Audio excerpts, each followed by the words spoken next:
So mga tol, alam na nga po ng karamihan na ngayong May 4 na po ang laban ni The Monster na Oya Inoue versus top 2 contender sa WBA na si Ramon Cardenas. Nagaganapin sa isa sa pinakamalaking boxing event sa Amerika, ang T-Mobile Arena Las Vegas. Si Inoue nga po ang pumalit kay Canelo Alvarez na lalaban sa Amerika tuwing 5 de Mayo. Sina Oya Inoue po ang main event sa laban na yan.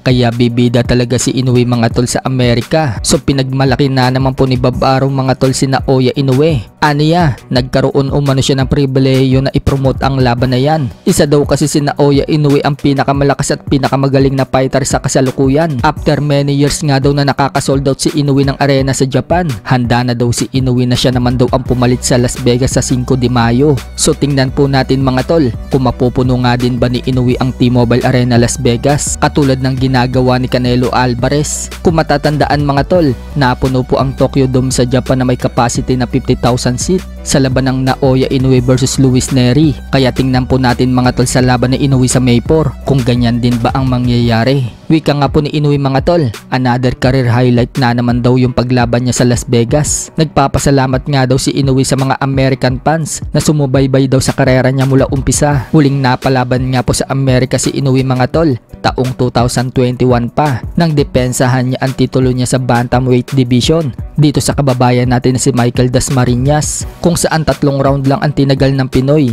Bagamat may mga nagsasabi mga tol na easy fight lang daw kay Inoue itong si Cardenas, para kay Inoue mga tol, matigas na kalaban daw itong si Cardenas at hindi daw siya nag-alinlangan na tanggapin ang labang kay Cardenas. Sa kabilang banda naman mga tol, opisyal na pong nag-utos ang WBO na kailangan depensahan ni Alexander Usyk ang mga titulo niya sa heavyweight dito kay interim WBO heavyweight Joseph Parker. Bibigyan daw sila ng 30 days mga tol para mag-usap at mag-deal. Kung matatandaan mga tol, tinapos lang po ni Joseph Parker ang late replacement na si Martin Bakuli sa laban nila na naganap noong nakaraang buwan.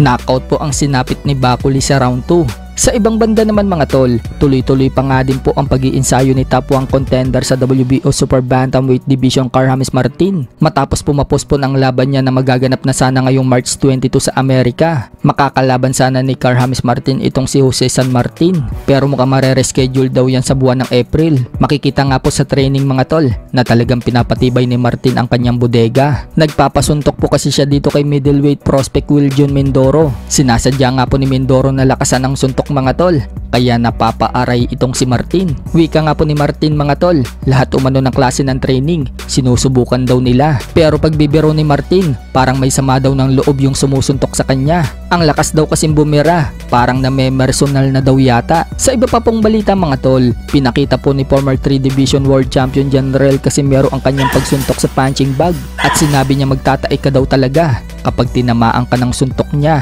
Sa isang post naman ni Cuadro Alas mga tol, sinabi niyang excited na daw siya ulit magpasikat sa atin. Abangan daw natin yung pagbabalik niya.